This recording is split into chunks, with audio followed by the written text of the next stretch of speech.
Estimados alumnos, en esta nueva clase vamos a finalmente ver cuál va a ser la secuencia de desgastes que ustedes van a tener que realizar para poder realizar una preparación biológica para prótesis fija.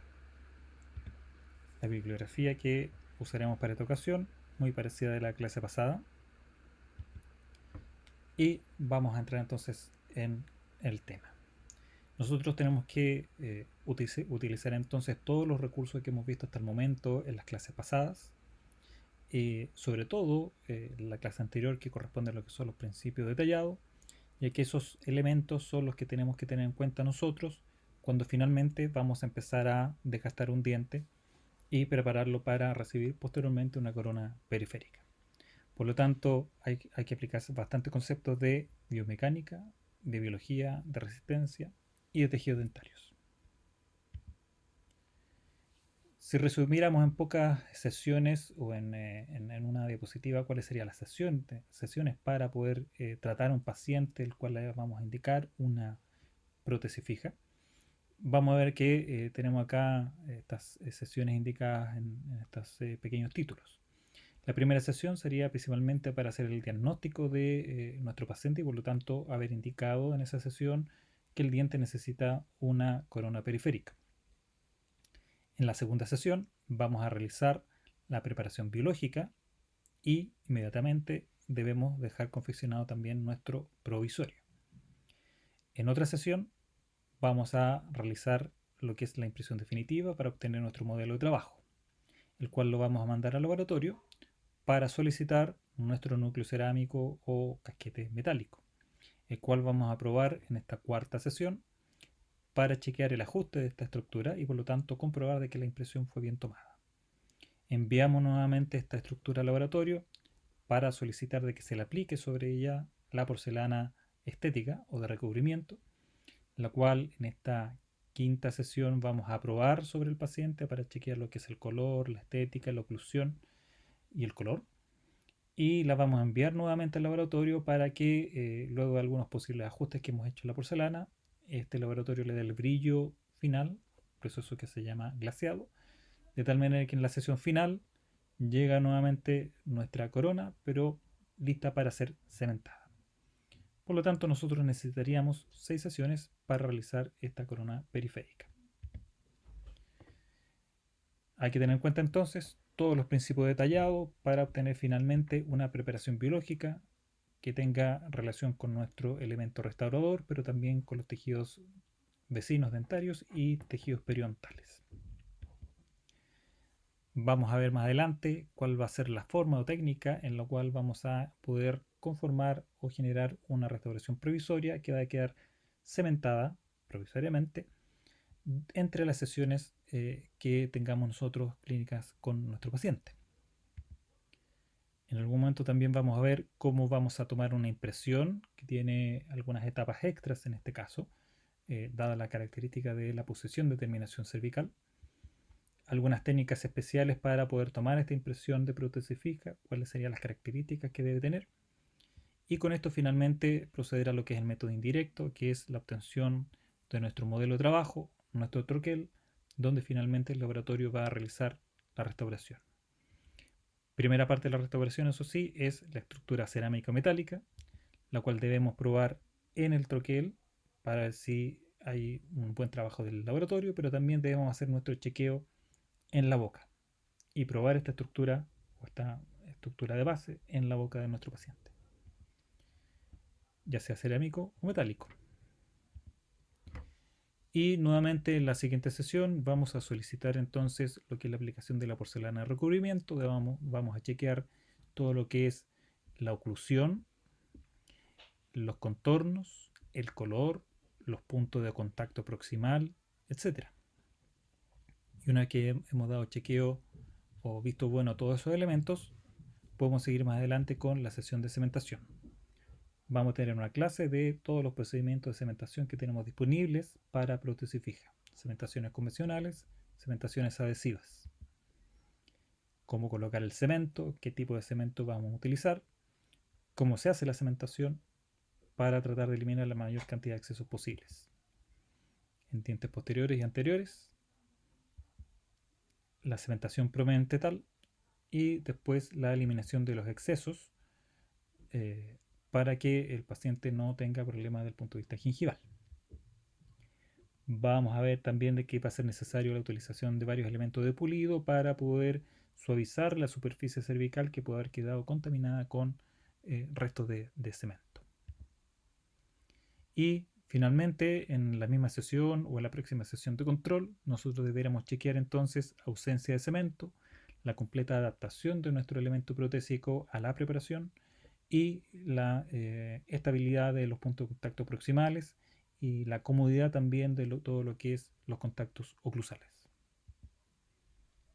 La estética, el color y la armonía con el resto de la boca del paciente.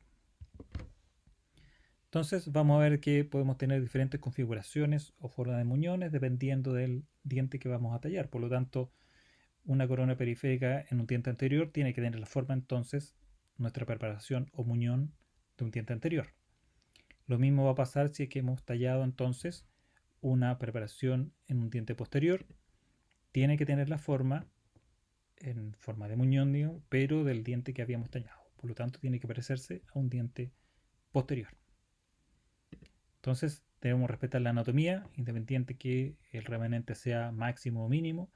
Debemos devolver, por lo tanto, este elemento de anclaje de la corona, ya sea con solamente tejido dentario o con algún elemento artificial, para poder proceder entonces a la confección de esta corona periférica. Entonces vamos a ver cuál es el procedimiento que ustedes van a realizar en el laboratorio de simulación para poder confeccionar una preparación biológica para un diente anterior. Como requisito, deben tener ustedes fresas nuevas, de tal manera de que tengan una adecuada capacidad de desgaste por parte de ellas y no estén trabajando mucho tiempo, por lo tanto ser más eficientes. Un buen sistema de refrigeración de sus turbinas. Identificar cuál es el eje de inserción y remoción que va a tener nuestra corona y por lo tanto cuál va a ser el eje de su preparación. Deben saber cuál es la secuencia de desgastes y cuál es por lo tanto el protocolo para poder realizar estos desgastes de tal manera de obtener una preparación adecuada. Vamos a confeccionar también una llave de silicona de tal manera de utilizar otro elemento de comprobación del grosor de desgaste que hemos realizado y también tener muy en cuenta cuál es nuestra posición de trabajo. Acá tenemos un resumen de todos los sucesos o eventos que vamos a realizar nosotros sobre nuestra preparación y cuál es la secuencia de desgastes que ustedes van a ir realizando.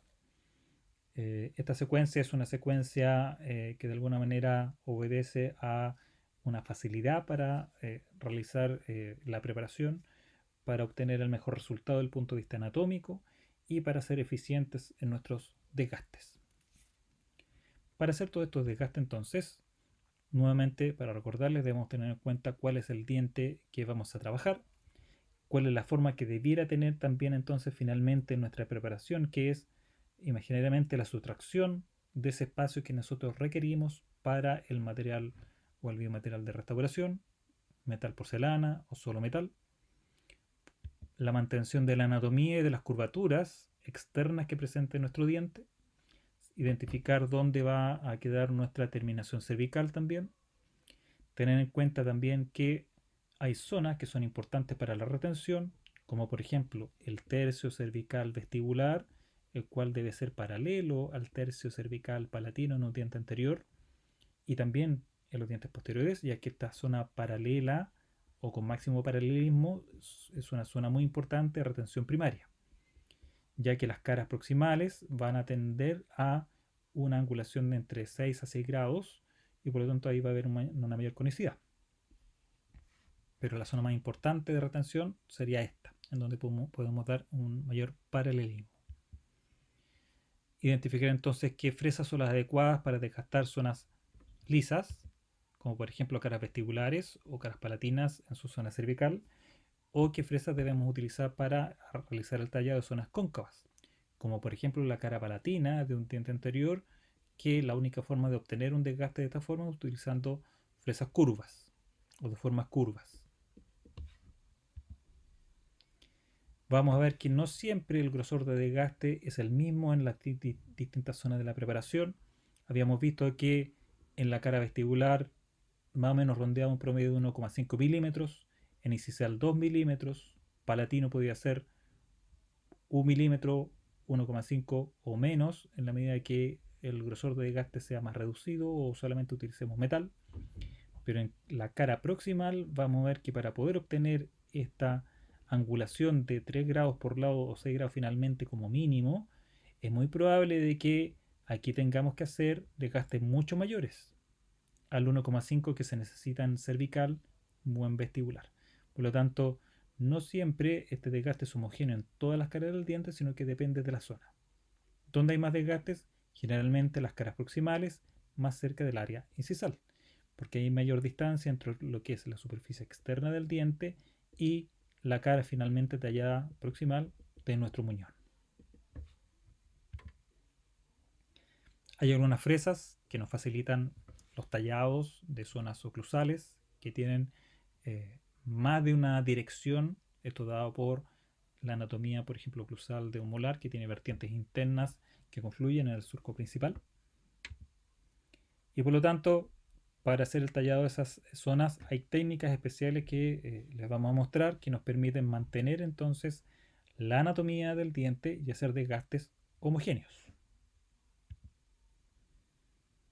Vamos a ver distintas técnicas que nos van a permitir entonces saber cuál es el desgaste y qué cantidad de diente estamos desgastando. Y una de ellas es, por ejemplo, la utilización de surcos guías.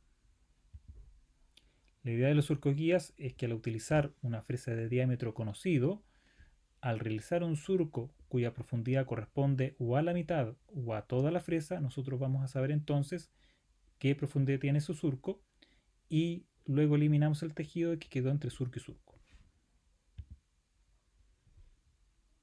Al mismo tiempo que debemos ir conociendo la profundidad del desgaste, también la orientación que debe ir teniendo la fresa en las distintas zonas de una cara que tiene curvatura. Por lo tanto, debemos ir moviendo nuestra fresa dependiendo de la zona que estemos desgastando. Por ejemplo, en la cara vestibular hay 2 o 3 zonas que se pueden identificar en un diente. La cara palatina en su zona cervical tiene otra dirección comparado con la dirección que tiene el resto de la cara palatina, etcétera. Una vez que ya hayamos avanzado con nuestro tallado o una vez finalizado, debemos chequear los espacios generados finalmente.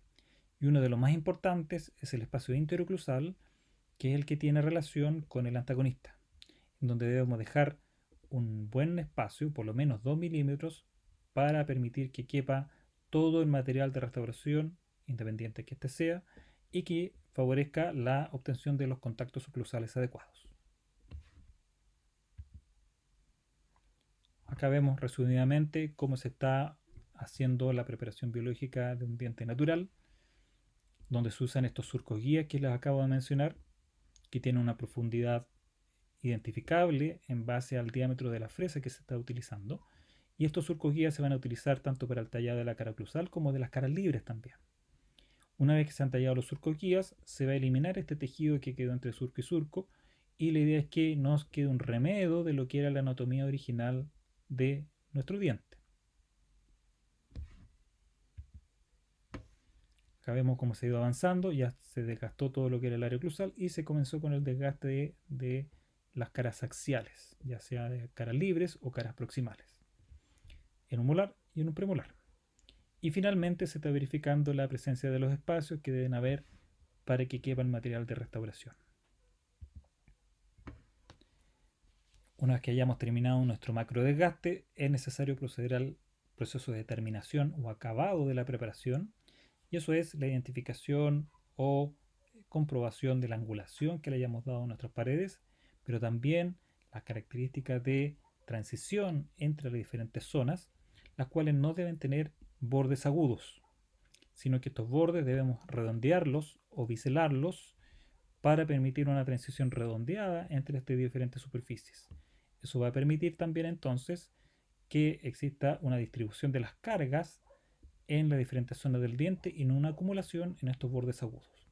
Por lo tanto, este redondeo o de bordes va a ser, por ejemplo, en la zona oclusal de un diente posterior o en la zona interna de un cajón si es que hemos tallado cajones, o en la transición entre lo que es una cara proximal y el área oclusal de la cara palatina de un diente anterior. Todas esas zonas debemos redondearlas colocando en forma tangencial una fresa de diamante.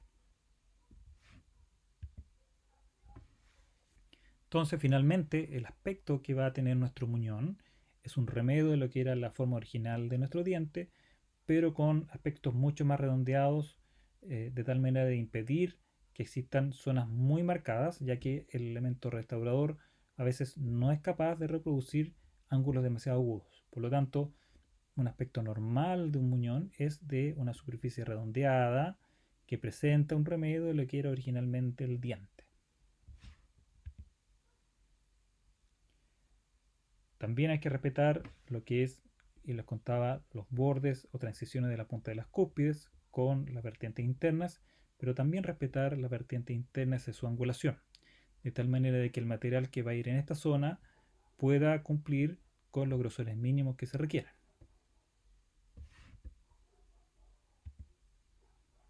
En un diente anterior, entonces, la preparación debe parecerse entonces a un incisivo, si es que hemos tallado un incisivo o un canino, con sus diferentes zonas, los grosores y la forma más fina de las transiciones de lo que es el borde incisal o la cara palatina con la zona cervical. Ven ustedes acá que también en este diente anterior se está tratando de dejar muy paralelo el tercio cervical vestibular con el tercio cervical palatino como zonas de retención principal. Este es el aspecto en modelos de fantomas de lo que serían preparaciones biológicas en dientes anteriores. Observen de que la terminación en este caso se ha dejado yuxta gingival, o sea, a nivel de la encía, terminaciones muy suaves como chamfer, la superficie tallada de nuestro muñón es bastante lisa, homogénea, manteniendo las curvas del diente. En el caso de dientes anteriores e inferiores, que son mucho más delgaditos, probablemente la profundidad de desgaste sea menor, pero se sigue manteniendo la anatomía general o la macrogeometría de lo que es el diente tallado. Antes de empezar a tallar una preparación, es necesario entonces identificar cuál es la vía de inserción de la restauración, es decir, cuál es el camino que va a recorrer el elemento protésico durante el momento de la inserción, durante las pruebas o en el momento de la cementación. Porque esto va a impedir que existan zonas de interferencia en los dientes vecinos, producto de que no haya coincidencia entre lo que es la vía de inserción de un diente con la de las caras proximales de los dientes vecinos. Entonces, hay que identificar primero el eje de inserción de cada diente, la característica de la cara proximal del diente vecino, y en ese momento uno selecciona cuál va a ser el eje de la preparación que nosotros vamos a tallar.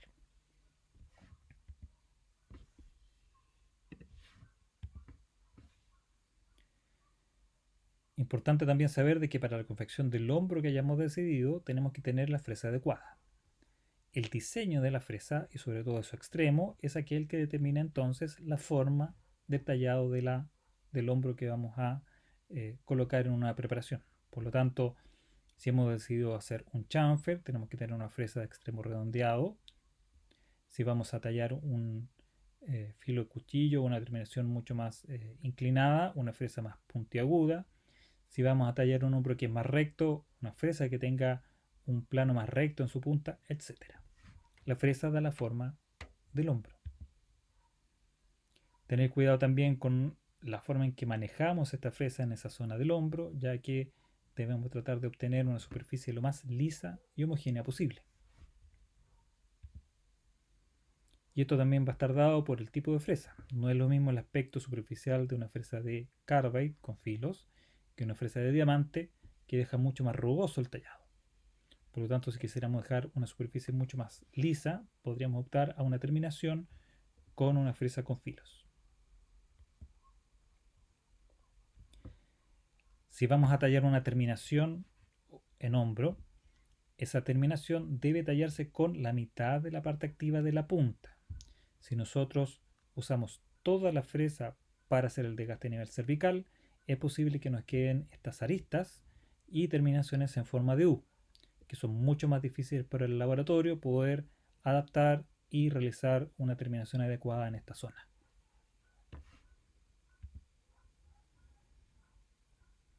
Dependiendo de la necesidad, entonces vamos a hacer tallados que son más o menos profundos en la zona cervical, dependiendo de la necesidad de grosores de material en esta zona o de la posición de la encía que se presenta en esta zona. En la medida que nuestros tallados son perfectos, nuestra impresión es perfecta y por lo tanto nuestro modelo de trabajo va a permitir que el laboratorio pueda, por ejemplo, reproducir un bisel.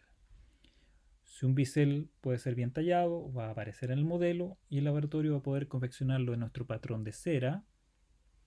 Este patrón de cera luego va a ser convertido en metal, en donde también va a aparecer nuestro bisel. Y este bisel, por lo tanto, va a participar dentro de lo que es el ajuste marginal de nuestra futura corona periférica. Por lo tanto, todo parte de la calidad del tallado. Ya ustedes saben que la terminación que vamos a seleccionar nosotros para nuestros pacientes, nuestros fantomas o nuestros pacientes, es la del chamfer, sin bisel. Hay diferentes configuraciones de cómo utilizar este chamfer.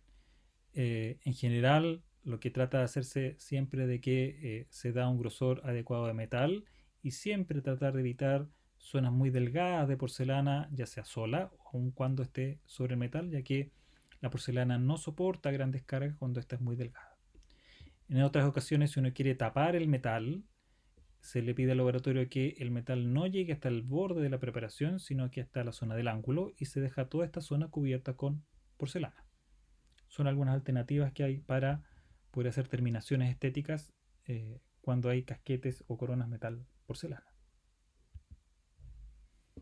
Entonces, como les contaba, nuestra terminación chamfer se logra con la mitad del extremo de la fresa, por lo tanto, finalmente el chamfer propiamente tal es un cuarto de circunferencia, logrado por la punta de esta fresa de extremo redondeado, que puede ser o cilíndrica o troncocónica, dependiendo de la característica de la cara que estemos tallando. Debemos tratar de que esta fresa realmente sea completamente redondeada, porque hay algunas que son de extremo plano con ángulo redondeado. Esas no sirven. Tiene que ser completamente redondeada.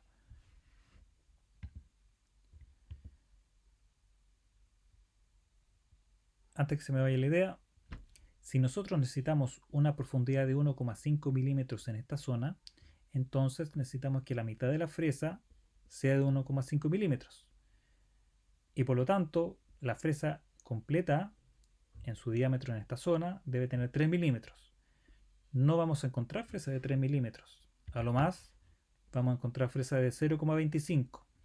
Pero para el tallado de un chamfer debemos entonces ubicar fresas troncocónicas o cilíndricas de zona activa larga o corta, la más ancha posible, independiente del grano, porque es esa fresa más ancha la que nos va a poder otorgar el tallado de un chamfer adecuado con la mitad de la fresa.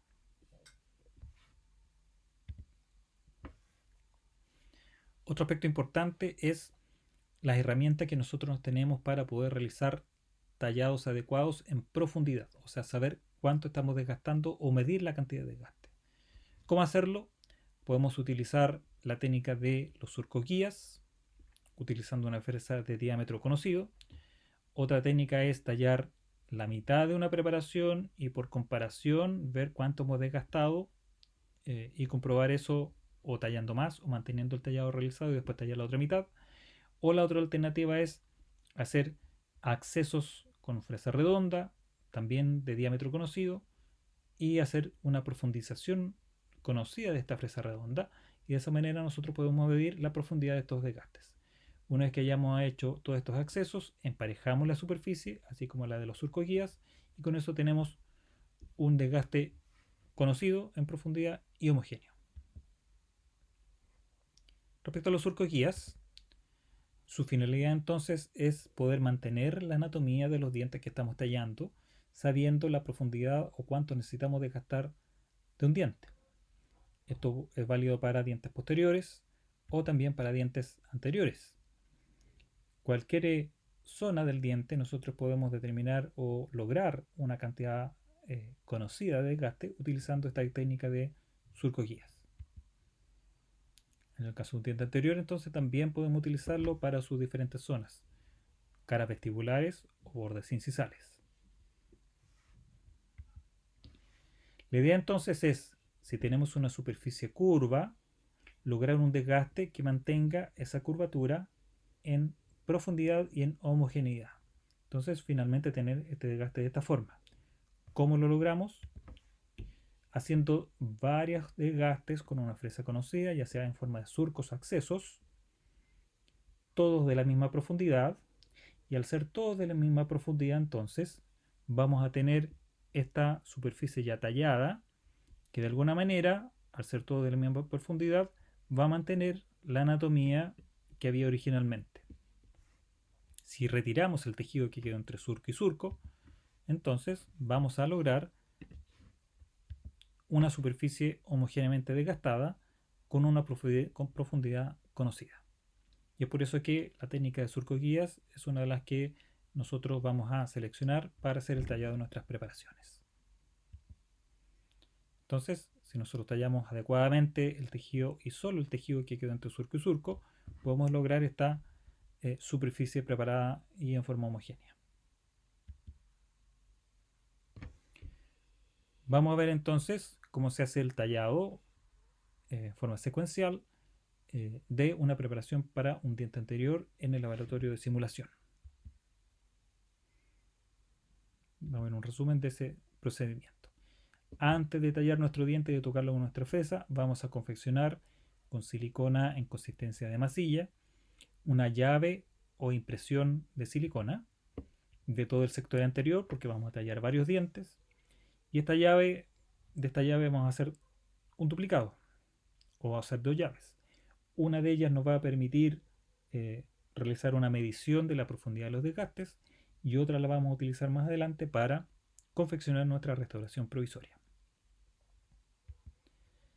¿Cómo vamos a usar la llave como elemento de medición? La vamos a cortar en forma longitudinal por el centro del diente que vamos a preparar, y entonces a la medida que vamos avanzando con los desgastes vamos reposicionando nuestra llave sobre la preparación y vamos viendo cuánto hemos ido desgastando y qué forma también le hemos ido dando a nuestro muñón. Por lo tanto, aquí tenemos dos elementos para poder medir la profundidad de desgaste: el uso de surcos guías con una fresa de diámetro conocido, o el uso de una matriz de silicona o llave de silicona que podemos usar con una sonda periodontal para poder medir la profundidad de los desgastes. ¿Cómo vamos a hacer nuestro desgaste entonces? Primero partimos por la cara vestibular, vamos a hacer un surco guía en la zona cervical y ese surco guía lo podemos extender hasta la zona incisal. ¿Cuánto debe tener este surco guía? Vamos a partir con una fresa redonda haciendo este surco guía. Vamos a partir primero por 1 milímetro de profundidad para finalmente luego de la terminación llegar al 1,5 solicitado. Este surco guía se extiende hacia oclusal y luego con una fresa cilíndrica 0,12 vamos a hacer el resto de los surcos guías o todos los surcos guías que podamos en esta cara vestibular. Con una fresa cilíndrica de extremo redondeado 0,10 vamos a hacer dos secuencias de tallado de surcos guías, ya que finalmente el desgaste en el borde incisal debe ser de 2 milímetros. Por lo tanto, vamos a hacer surcos guías de 1 milímetro de profundidad, desgastando el tejido entre surco y surco, y al hacerlo dos veces tenemos finalmente el desgaste de 2 milímetros en incisal. Entonces, surcos guías incisales vienen después de los surcos guías de la cara vestibular. Luego, terminados los surcos guías, hacemos la primera reducción de una cara, que es el borde incisal, hasta finalmente obtener 2 milímetros de desgaste a nivel incisal. 1 milímetro menos que el largo del diente lateral que tenemos ahí como referencia. Luego hacemos el tercer desgaste, que corresponde al desgaste de la cara proximal, y este desgaste se denomina reducción axial proximal o separación del muñón también. Lo que hacemos es hacer un surco que parte desde incisal, avanzando hacia cervical, y la idea es que este surco parta en una zona que coincida con el punto donde debiera haber posteriormente un chamfer, en la zona cervical. Esto puede ser realizado con una fresa de carbide o una fresa troncocónica bastante fina. La idea es hacer un desgaste que nos deje una letilla de protección del diente vecino para evitar un desgaste o pasar a tocarla con la fresa. Y esta letilla, por el mismo desgaste o con un instrumento, la podemos eliminar.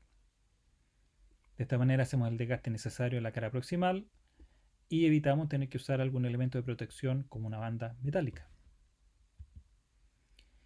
Una vez que hayamos eliminado esta letilla de protección, con una fresa troncocónica delgada, vamos a empezar a desgastar o a trabajar en lo que es nuestra terminación chamfer en la cara proximal, para regularizar esta zona que hicimos el primer tallado de la letilla.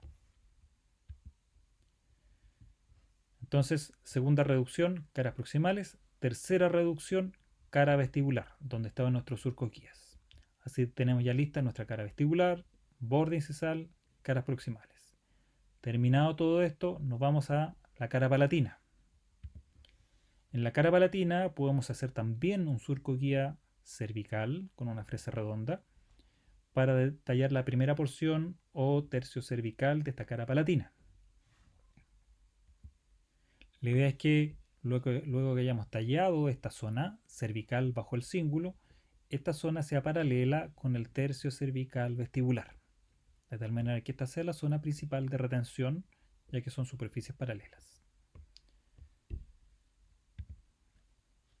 Y finalmente vamos a tallar el área oclusal de nuestra cara palatina usando una fresa, en este caso puede ser de rugby o una de llama bastante ancha, que nos dé o coincida con la concavidad que se presenta en el área oclusal de la cara palatina. Y aquí no vamos a usar surco guía, sino que vamos a ir desgastando por capas utilizando nuestra llave de silicona hasta obtener la profundidad necesaria. En el proceso de terminación nos vamos a dedicar a revisar finalmente que nos haya quedado un chamfer como terminación cervical, muy homogéneo, muy redondeado, sin ninguna arista en todo su recorrido, sobre todo en la zona de la papila o zona interproximal, un redondeo de todos los bordes o transiciones entre las diferentes caras, un redondeo del borde incisal sin perder el borde, de tal manera de dejar una superficie totalmente lisa y homogénea. Eso es en resumidas cuentas lo que es una preparación a un diente anterior. Más adelante vamos a ir viendo cómo poder realizar la misma preparación en un diente posterior.